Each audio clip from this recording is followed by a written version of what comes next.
last video or last two videos, one of them, I talked about how the winter's going to be over soon and it's going to get busier, etc., etc. once people start moving around again. And it was just like, it was nothing, and then it was almost every day, at least one inquiry or phone call a day over the last maybe week and a half, 2 weeks. So between people getting their tax returns, the stimulus checks, the COVID numbers going down, people are just wanting to get things done around their house. So I figured I would kind of just explain where I'm at and what's going on when the season starts, I guess, or gets busier. So we're almost into spring now. We're going to be really, really soon. Snow is melting or just about gone here in Illinois. And that means that the projects are going to start getting piled up. So what I'm doing today, I'm going around and doing 3 separate estimates and then a small repair, because one of the estimates, it's literally like 2 houses from a house that I've been working at.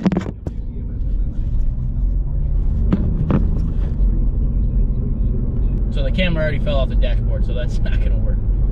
Anyways, one of the repairs I've been doing, I put 1 coat of drywall mud on there. I gotta do 2 more, and it's literally about 2 doors down from the house that wants the other estimate. So I'm like, I could just knock out 2 birds with 1 stone, but this first one I'm going on is about 25 minutes away, and that's usually about as far as I'll go. Half hour, maybe max. I try to keep it as local as I can, and I'm not driving too far. Especially for small repairs, it's just not worth it. It ends up costing you more money than what you're making between gas, maintenance, the time to go do it, and then the time to sit down and estimate it and do all that. I know every handyman is different. Every business is different. No 2 businesses run the same. But it seems with me, if I'm going too far away, like I said, it's just not worth it to me. Maybe for a bigger project, I'd be willing to travel a little more, because then it would be worth it. But these small repairs, you know, if people got a repair and only gonna take me an hour, you know, to drive at least 30 minutes away, diagnose what's going on, possibly have to go to the store if you don't have it, and then to do the repair and then come all the way back, you know, you're talking 4 hours, almost a half a day just to go back and forth and try to do the repair. So if you can charge though for it and people take it, by all means do it. Definitely do it.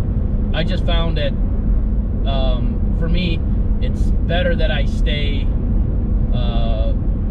more local and don't try to get too crazy, because there are a lot of handymen out there. There are a lot of contractors out there. So I feel like if you build a relationship with the communities you're working in and keep them close, it seems to work out better. So just me, it's working out well, so I'm going to keep doing it that way. So the estimate I'm going on is a little bit further away, but it was worth it because it's a pretty decent sized painting project. I have not met with them at all. All they did was send me the room dimensions, and I looked at a picture of the inside of the house because they just bought it, and that's all I did. And I went off that and what I usually do for pricing painting projects, and got a rough guess on what it would cost. I sent it to them, and they accepted it without even meeting me. Since they accepted it without even meeting me, now I'm going to go over there today, just look it over real quick, make sure there's nothing crazy going on with the walls or any big patches that need to be done. She said that there isn't, but you never know until you get your eyes on and actually see it. So we'll do that, collect the deposit from her, and then we got to go across to the next town over to Sherwin-Williams to get all the paint, because they got all the paint swatches ready.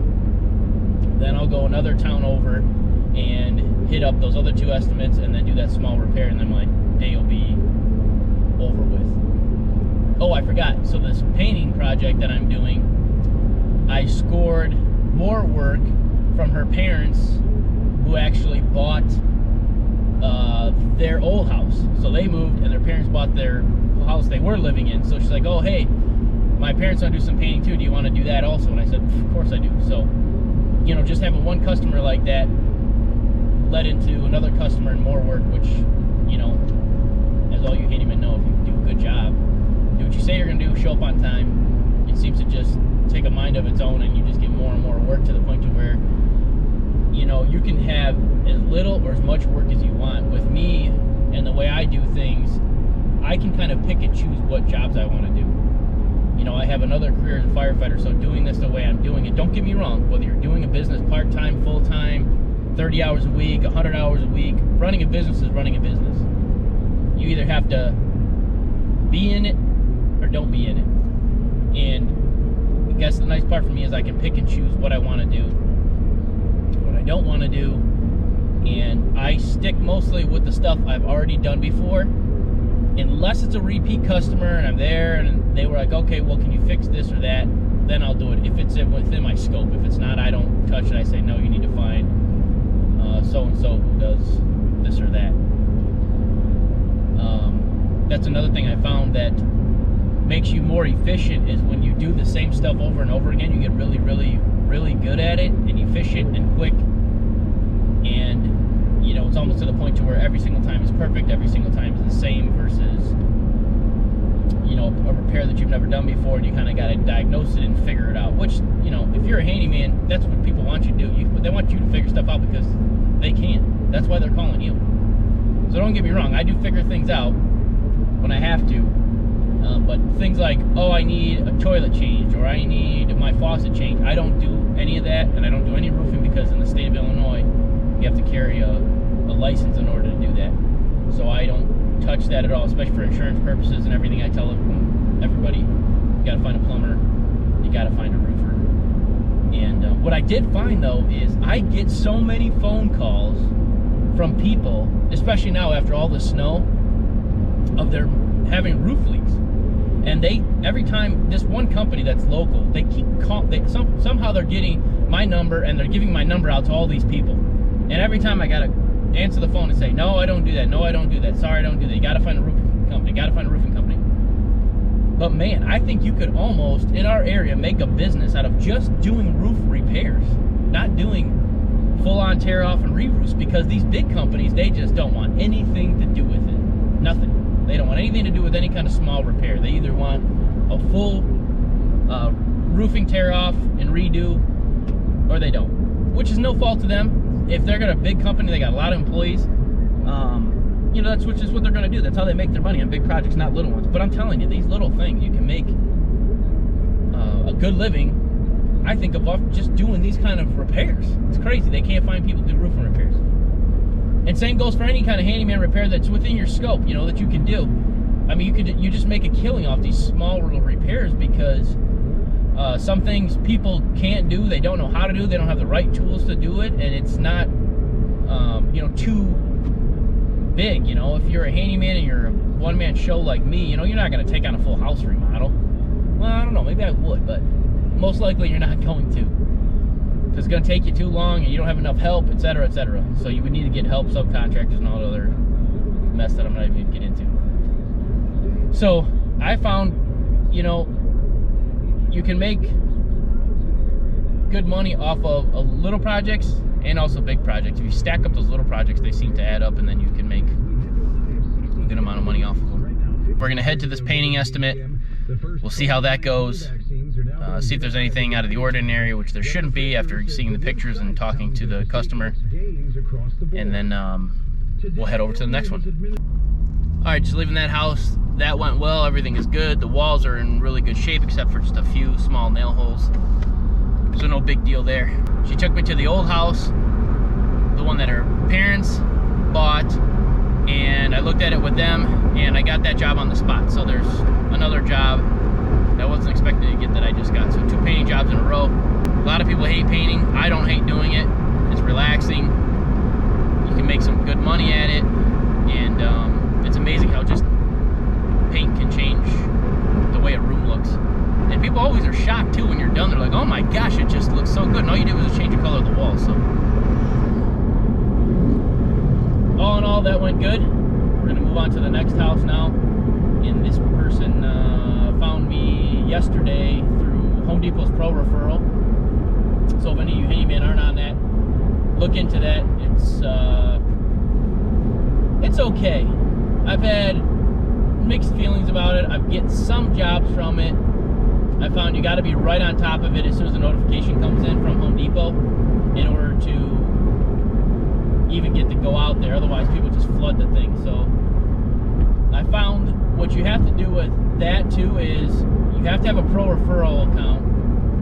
With Home Depot, they do a background check and they do all that, but you also have to have a pro account at Home Depot. And when you use your pro loyalty number, which is normally just your phone number, you get a certain amount of points, and then you use those points in order to contact the customer on the potential project. So like I said, mixed feelings. I've had good luck on the jobs that I've actually gotten, and then some people have wasted my time. But that's the next one that I'm going to, and this one is a deck that she wants to redeck and put new railings up. We'll see if the frame is in good shape. One thing I forgot to mention too, after I left the house for the painting project, I went to Sherwin-Williams and got all of the paint and all my supplies so that I'm ready to go tomorrow. So that's another thing added on to it. Me personally, I don't ever let the customer buy any of the materials. I get it all because I know what I'm buying. And if I screw up and forget something, it's on me.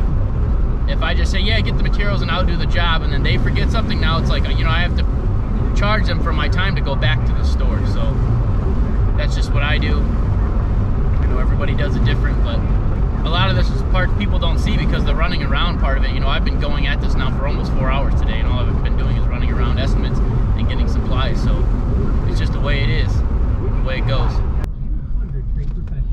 Left the deck estimate, went pretty well, met the people, and kind of explained to them their options as far as wood, composite, etc., etc. And I'm gonna get back to them. So, you know, sometimes a project like that, you can't land it right as soon as you finish up talking to them and get an idea of what they want to do, you know, because sometimes you have to price materials, or they're not sure, or they want to see this or that. So there's a lot of factors that go into that. After that, then I left and went 2 doors down to a customer I've had for probably 4 years, put a second coat of drywall, mud on a small drywall patch, and that was it. So now we're at, let's see, about 6 hours of my day, and only about an hour was actually doing work. The rest was estimating, running around, getting supplies, and getting ready for the next job. But I figured, why not do an impromptu video and just show you what a handyman goes through during the day. Some of you guys that watch my channel are already handyman, so you understand, but some don't. So this is kind of gives you an idea of what it takes. And I figured I would do like more of an impromptu video and just a day of going around and trying to get work and get supplies and get ready for the next job, because it's just constant, you know, whether you're doing it on the part-time basis, you have a full-time job, or full-time, it's always something you could be doing while you're in this business. So our day is done for today. I'll go home. I don't even want to say it's done, because I'll go home and get all the supplies and everything, get it all loaded into my trailer. I'll do a quick inventory just to make sure I have everything I need in case I have to make one last stop. And that's it. We'll start hitting this painting project tomorrow. And I don't know, I'll probably try to record it. Sometimes I forget, don't bring my GoPro. I'm so terrible at that. I forget to bring it. And I didn't want to record anything today because the homeowner's talking to them, etc. Sometimes they don't want to be on camera, but I do have it disclosed in my estimate that there'll be recording going on, but I'll keep all their personal information and themselves out of it. So that's why none of that was actually taped, but we'll start knocking out this painting project tomorrow.